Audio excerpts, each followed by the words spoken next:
Hello everyone. Welcome to this week's episode of Wehry Weekly History and Entertainment News. As of this moment, Massachusetts is in a good state for the COVID vaccine. Numbers are going down and businesses are starting to open up again. However, it is important that people stay vigilant and not take risks with their health. It's a very difficult situation, but it is getting better as the 1-year anniversary of COVID becoming a pandemic has passed. On this week's episode, I'll be discussing the future of movie theaters, concerts, and more. Plus, giving a history of Williamstown and how it grew from a farm town into an artistic one. First, it's time for this week's trivia question, which will be answered during our Williamstown segment. This week's question is, which famed superhero actor has a close connection to Williamstown, Massachusetts? Now, for this week's local entertainment headlines. The Baker-Polito administration recently announced approximately $39.7 million in grants for over 1,000 businesses in the state. This marks the 9th round of COVID relief grants administered by the Massachusetts Growth Capital Corporation. The administration has awarded over $602 million in direct financial support to over 13,000 businesses across the Commonwealth. Additionally, teachers in the state can now receive vaccines before schools reopen. And in some new developments, the CDC has updated their standards. People who have gotten both vaccines can be maskless indoors with other people who have also gotten both vaccines. Although this is just a recommendation and not a rule. Information is always changing on the COVID pandemic and its vaccine, so make sure to visit mass.gov for more information. The Tanglewood Young Artists Fund was recently launched alongside the Boston University Tanglewood Institute, or BUTI, with a $1 million pledge by Dr. Chester W. Douglas and his wife Joy to help the BUTI get back on its feet. This is the largest fund in BUTI's history and is much needed after the very difficult 2020 and 2021. The Tanglewood Young Artists Fund was created to strengthen the partnership between BUTI and the Boston Symphony Orchestra. In a statement, BUTI Executive Director Hilary Field Repass said, quote, "With Douglas's generous consultation and support, we have built the program and its community of supporters, celebrating a 50th anniversary and making excellent progress towards a thriving future," end quote. Douglas is a retired Harvard professor of oral health policy, and his wife Joy is a writer and retired elementary school teacher. Both of the Douglases are frequent patrons of Tanglewood and the Boston Symphony Orchestra.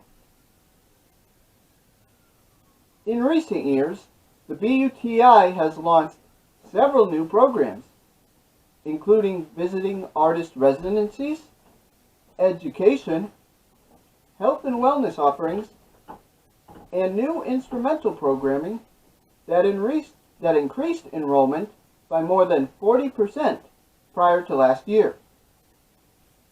The BUTI Lenox campus will be closed for the second consecutive summer as a precaution for COVID-19, but is offering a virtual program with online courses.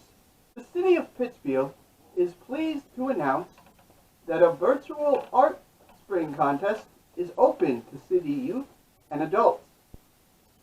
This contest is being held as an alternative to the city's annual Extravaganza Egg Scramble, which will not be held this year for the second consecutive year due to COVID-19 health protocols. There will be two separate categories within this contest. The first will be a coloring contest for children in pre-kindergarten through the second grade. Parents can find the designs, which are all Easter themed, on the City of Pittsfield's website, and then download and print them for their children to color in. After the child has completed in their coloring, you then must take a photo of it and email it to contest@cityofpittsfield.org, along with the name, age, and grade of the child. The winners of each grade will receive a $50 cash prize. The second category is a contest regarding nature. This is open for everyone ages 8 and up. Here, participants are asked to create their own original artwork regarding spring, take a photo of it, and send it to the same email address mentioned earlier. There are categories for grades 3 through 6, teens, and adults ages 18 and over. Each category will have one winner. The winners of the grades 3 through 6 and teen categories will receive a $50 prize, while the adult category winner will receive a $75 prize. Please keep your artwork appropriate, as this is a family-friendly competition. The deadline for all artwork is April 1st. Movie theaters throughout Berkshire County are beginning to reopen, with many rules, regulations, and restrictions in place. One of the biggest movie theaters in the region that is now open is the Beacon Movie Cinemas in Pittsfield. The theater has been closed for almost a full year since COVID-19 officially became a pandemic. In a statement posted on the Phoenix Movie Theater's website, which owns the Beacon, Sheena Holman, the Director of Employee Training and Development for Phoenix Theaters, said, quote, "Prior to reopening, we traveled to our theater in Massachusetts. This ensured a complete understanding of the importance of the newly established guidelines for operations. By providing our employees with the tools and training necessary, we can establish a safe, movie-going environment for our employees and guests," end quote.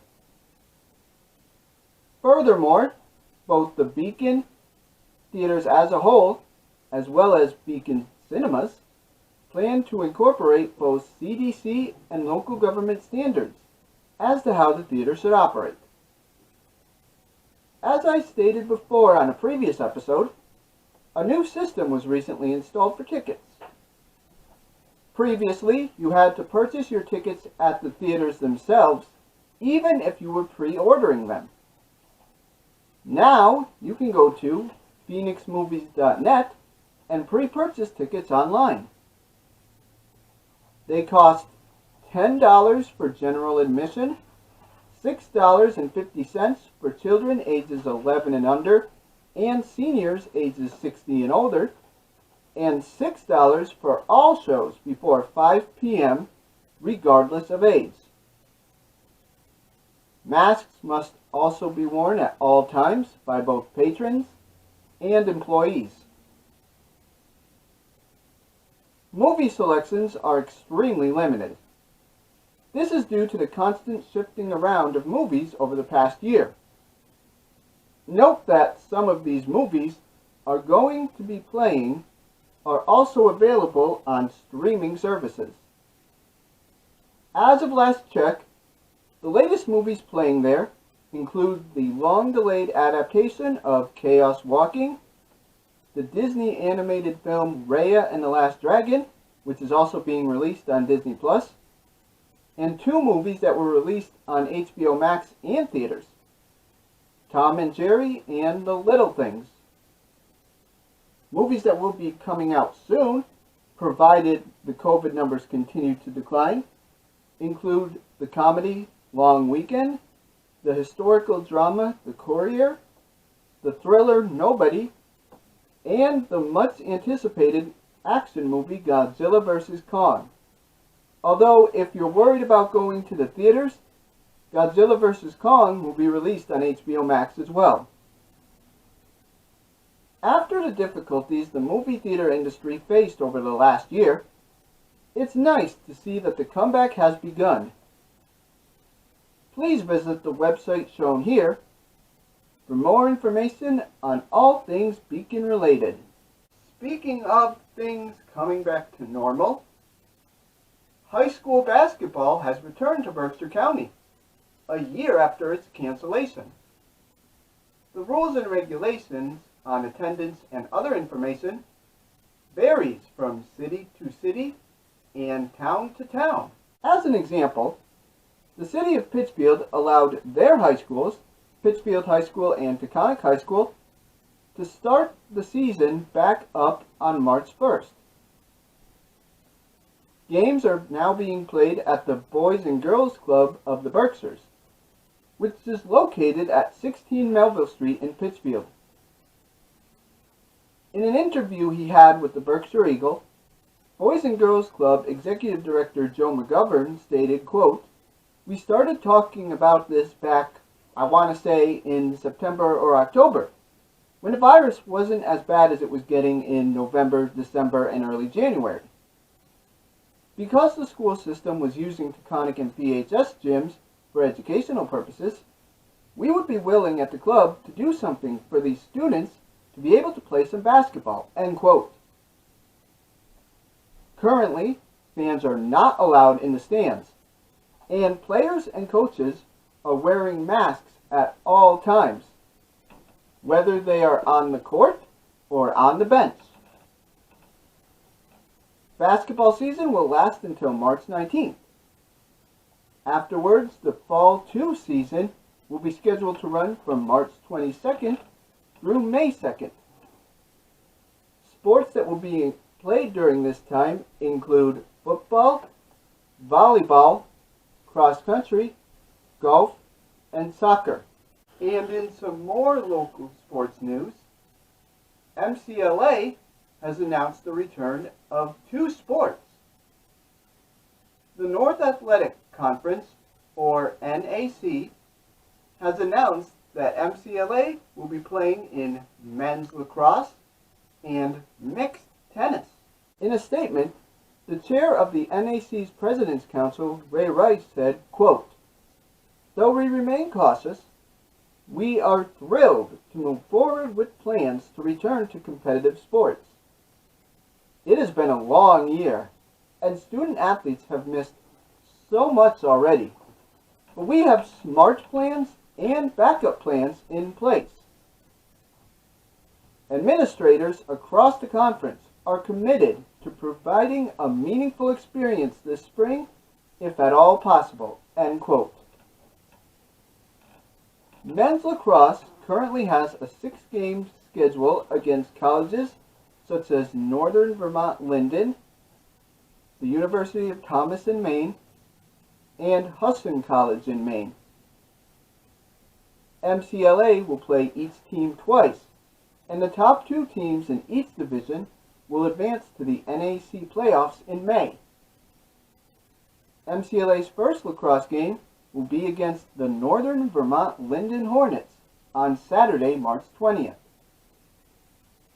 As for the mixed tennis team, they will incorporate players from both the men's and women's programs and offer divisional play. The Trailblazers will play a 3-game regular season against divisional foes State University of New York or SUNY Delhi, again the University of Thomas in Maine, and again Northern Vermont University Linden. Playoffs will begin on May 2nd, and MCLA's first tennis match will be against the SUNY Delhi Broncos on Saturday, April 3rd. In some unfortunate sports news, NESCAC, the conference which Williams College plays in, has canceled all sports until further notice. Visit BerkshirEagle.com for more information on high school and college sports. The Berkshire Theater Group in Pittsfield is beginning to hold a series of concerts as COVID-19 restrictions begin to loosen up. And two of them in particular stand out. The first concert is a performance from the band Harvest and Rush. For background on this, 1971 marks the 50th anniversary of singer Neil Young's most widely acclaimed album, Harvest. As a tribute to him, Western Massachusetts-based Neil Young cover band Harvest and Rush will be playing a performance of the classic album, as well as hits from Young's side acts. The second concert will be singer Ryan Monteblue. He is a folk singer known for his intimate, heartfelt performances. They are so good that his stellar live shows were recognized in 2012 when he was nominated for Best Concert Experience at the MTV Music Awards. He is a Massachusetts native and has been performing since the late 2000s. The Harvest and Rush concert will be taking place on Sunday, May 1st, and the Ryan Monteblue concert will be a week later, May 8th. Tickets for both concerts cost $25 and will both start at 8 o'clock. Please note that, as of last check, tickets for the Harvest and Rush show are extremely limited and are nearly sold out. Both concerts will be held outside under a tent in the Colonial Theater parking lot. Visit BerkshireTheaterGroup.org to purchase tickets. It's Women's History Month, and the Berkshire Museum is highlighting women in history who have made an impact, both locally and nationally, with their She Shapes History exhibit, which is being held both virtually and in person. Women being highlighted and discussed at She Shapes History range from Civil War nurse Clara Burton to suffragists and voters' rights movement such as Mary Church Terrell and Susan B. Anthony, who was born in the area, and even local astronaut Stephanie Wilson. There will be archived documents, videos, and discussions with experts in Women's History Month, and you can learn about how and why March became Women's History Month. As stated before, this event is both virtual and in person. If you are interested in visiting the museum in person, the current hours of operations are the following: Mondays, Thursdays, Fridays, and Saturdays from 10 a.m. to 5 p.m., and Sundays from noon to 5 p.m. Tickets cost $13 for adults, $6 for children ages 4 through 17, and are free for children ages 3 and below, and members of the Berkshire Museum. Visit the following website for the full list of rules and regulations for visiting the museum. It's now time for this week's history portion of WWHEN. We haven't done a trip to one of Berkshire County's cities and towns for a few episodes, so this week we will be visiting the artistic town of Williamstown. On previous episodes of WWHEN, I've mentioned several of the artistic icons of the town, including the Clark Art Institute, Williams College Museum of Art, and the Williamstown Theater Festival.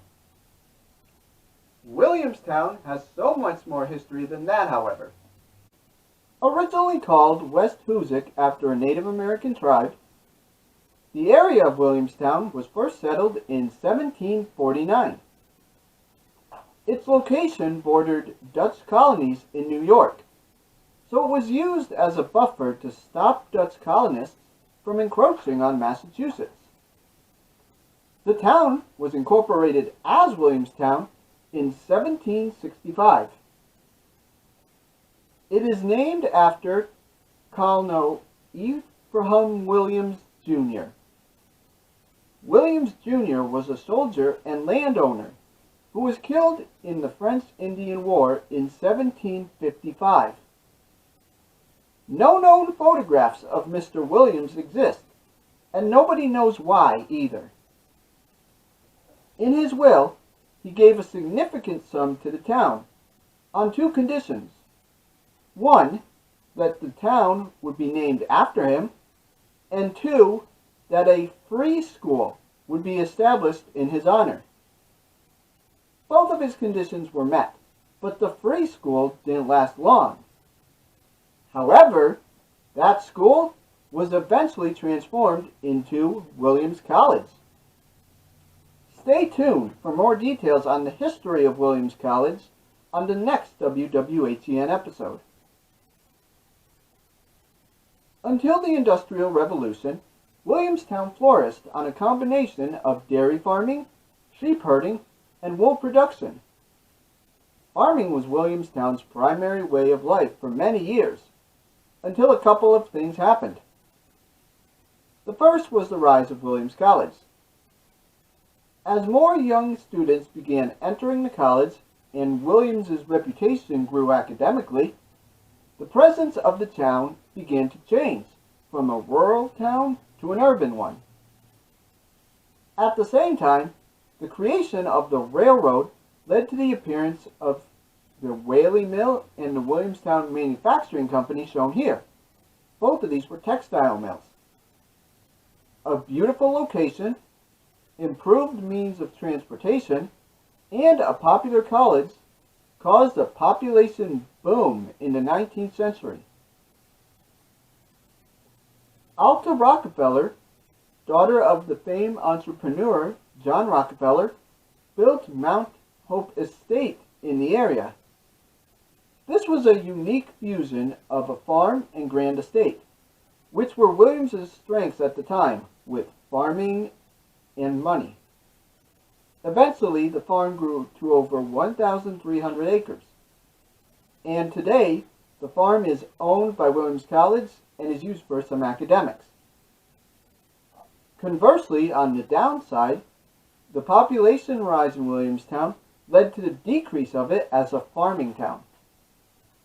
In 1861, there were 138 dairy farms there, but by 1930, only 102 farms remained. Sadly, today, only 2 of them are in full use. Williamstown has 2 major schools in its education system, not counting Williams College, of course. The education system is the head of the Williamstown Regional School District, which serves not only just Williamstown, but also that of New Ashford, Lanesboro, and portions of Hancock. On later episodes of WWHEN, I'll be giving histories of those towns as well. The elementary school is known as simply Williamstown Elementary School. It was founded in 1930, and it is for students ages kindergarten through 6th grade, and it also offers a program for pre-kindergarten students to help ease them into school. The middle high school is Mount Greylock, named after the famous mountain. It was founded as a high school in 1955, but was then also incorporated into a middle school in the 70s. The combined school has separate sections in it for the 7th and 8th graders, so they won't mix with the high schoolers. Williamstown also provides the answer to this week's trivia question. As a reminder, this week's question was, which famed superhero actor has a close connection to Williamstown, Massachusetts? The answer is Christopher Reeve. The actor, who played Superman from 1975 through 1985, made his summer living in Williamstown. occasionally appearing at the Williamstown theater festivals throughout the 80s when he wasn't filming the Superman movies. Actually, Williamstown Theater Festival was where he got his start, as he first appeared there in 1968, 11 years before his Superman role, and he made several appearances throughout the 70s prior to his breakthrough performance. That ends this week's episode of Wehry Weekly History and Entertainment News. You can watch this week's episode on channel 1301 on PCTV, CTSB TV, and NBCTC. Airtimes on all three of these networks vary. Visit the websites shown here for more information. Also, if you would like to see the episodes in HD quality, make sure to check out my YouTube page at RT Wehry. Thank you.